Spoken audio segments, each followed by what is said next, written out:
Thank you, Justice Gableman, for coming. I look forward to delving deeply into your 131-page that we certainly have not had a chance to digest in these hours that we've been here. I remember, and I want to see if you would comment on this, please. I remember very early in these informational hearings, yes, two things, and I think I've mentioned this before, that really stood out to me from comments from previous people that testified before this committee. And you made reference to that these are smart people. These are not stupid people. And I remember... I can't help but note the undertone of contrast with what you use. Yeah, well, that contrast was probably pointed. That's a joke. So, yeah, I got it.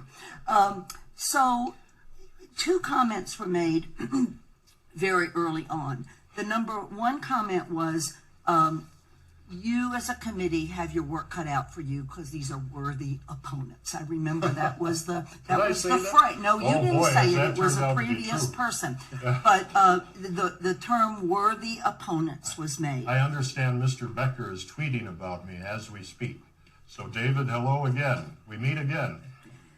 The second comment that I remember from earlier testimony was that people came into our state with the end justifying the means, and I remember that individual said, and they didn't give a damn about your election laws. I remember that being said pointedly.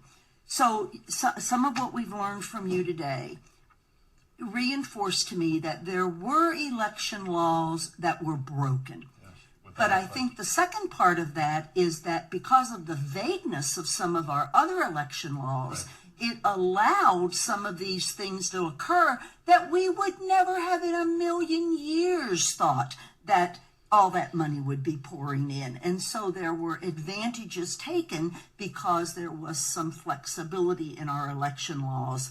And we as a legislature need to now address tightening that up.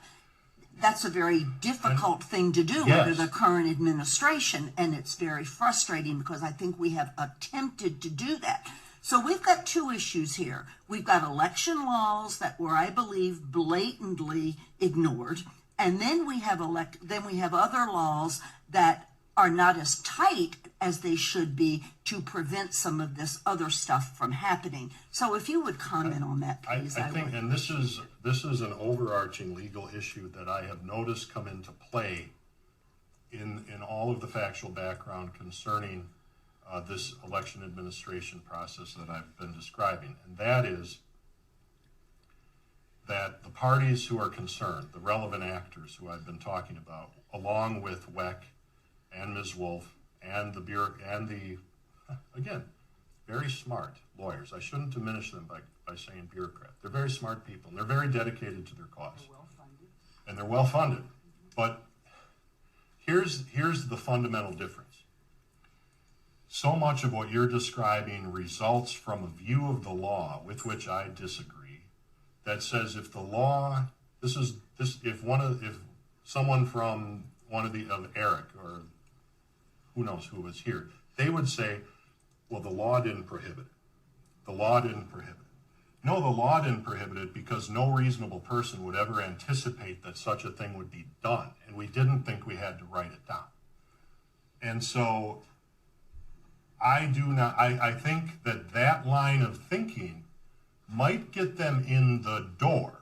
You know, there's a difference between League of Women Voters assisting with, I don't know, licking envelope or whatever they do, ministerial tasks, helping people. I shouldn't diminish it, but helping people perform oftentimes the counterintuitive process of voting with engaging in a partisan get out the vote campaign. Because what I'm getting at is, no, the idea that the law doesn't prohibit something may serve as a basis to get in the door.